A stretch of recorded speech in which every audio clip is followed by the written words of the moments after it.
For the top view, so everything in this is done. I disagree again that they're calling this right here the front.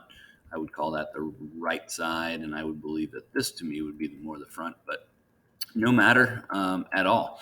Now, this is one I think that anybody would struggle to do this without the method of projection, but and that's why I really only do it this one way. Okay, so I'm going to draw this directly, and I think that this one really is fine to go ahead and draw it right over the. Well, that's exactly how I would do it. I would draw it right over the front. So again, nice long line. Don't have to try to match anything up just yet. Okay.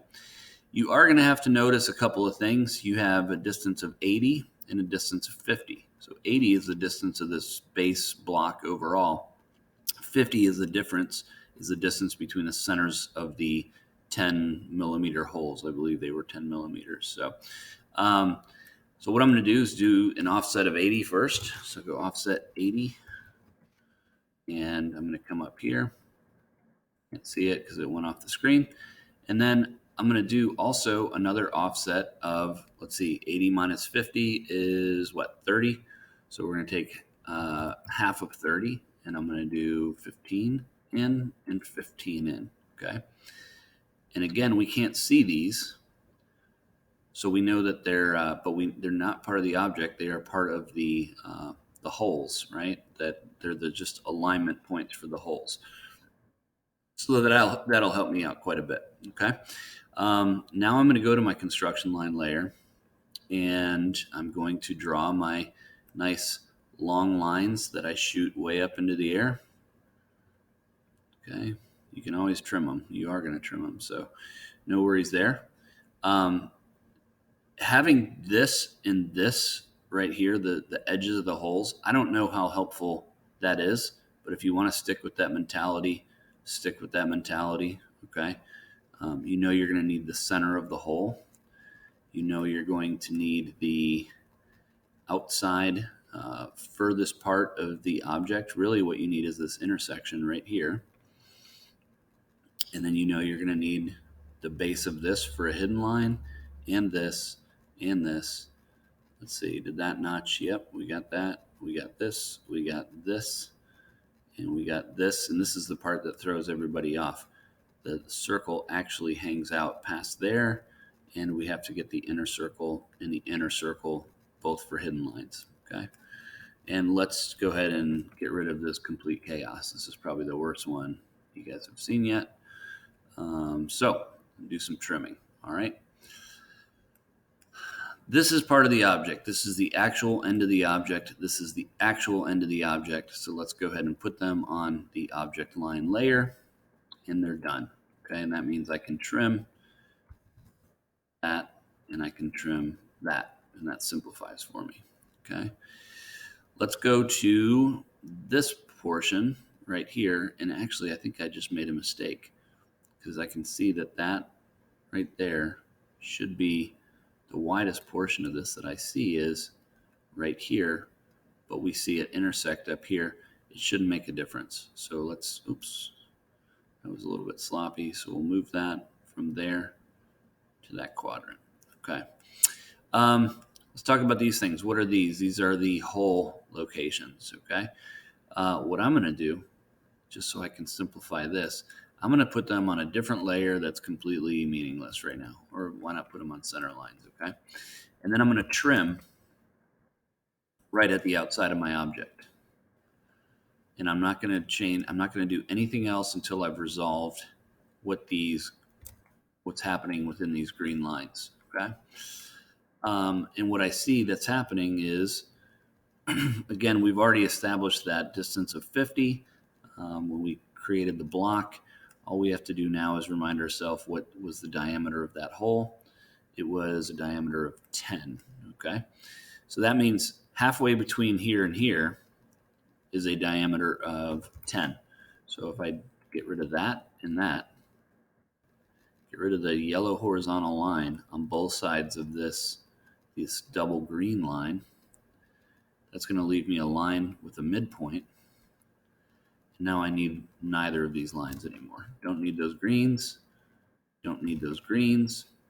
And the rest of these yellows are at this point totally insignificant. Okay, so that goes away. And I will go on an object line layer in this case, and I'm going to draw at each one of these locations a midpoint. I could go diameter 10. If I've done it right, you can see that the quadrants line up. And I'll just now copy this and go drop it on. Oh, shoot, what did I do? That wasn't cool. That was not cool at all.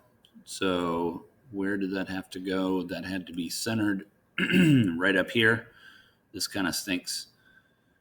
So you can see I trimmed something out that I did not want to.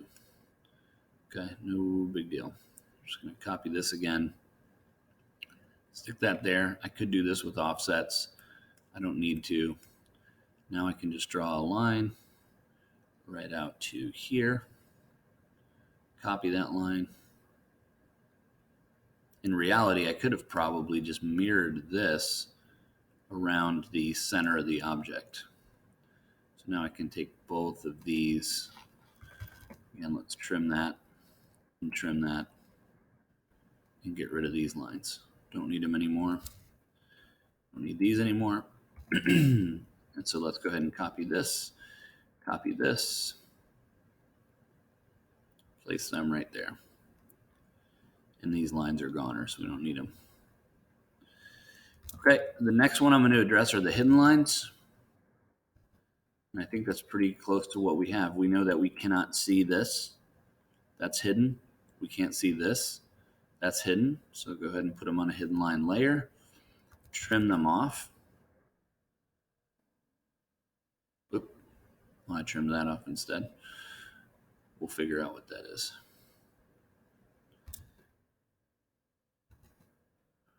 Okay. So that's all there. What is this? This is where extend that back. We know that this right here follows down to that notch. This follows down to this notch. So those are hidden lines. Once I've labeled those, I can get rid of them.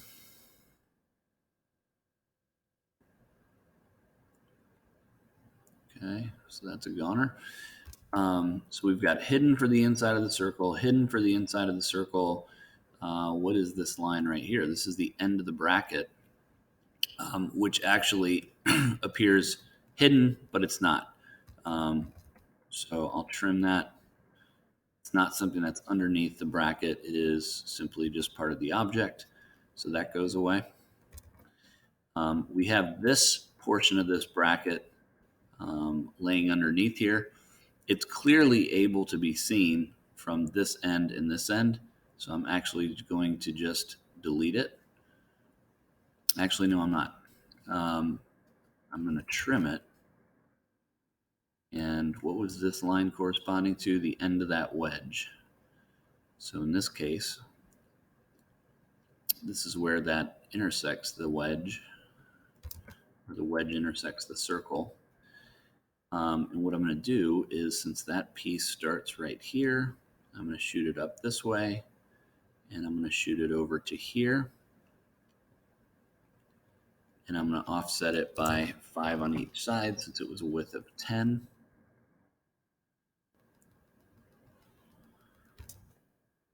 And this shows me, I can delete that. This is intersecting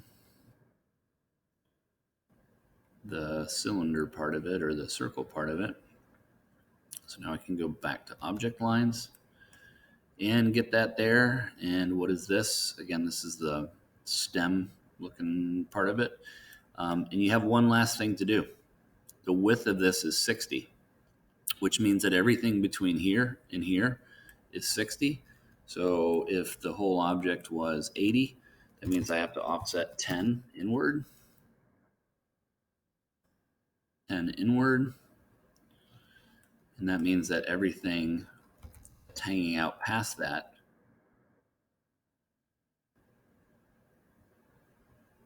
or most of that part. Oh, I did that wrong. What what was it? It's this part. So that goes away. And that goes away. Is that right? This then becomes hidden. We're not going to worry about it. We're going to come back to here. That part doesn't go past there. That part doesn't go past there. And that part are gone. And this are gone. And this we wouldn't see because it's not hidden going through the cylinder. And this part is, but it's only through there. And this is only through there.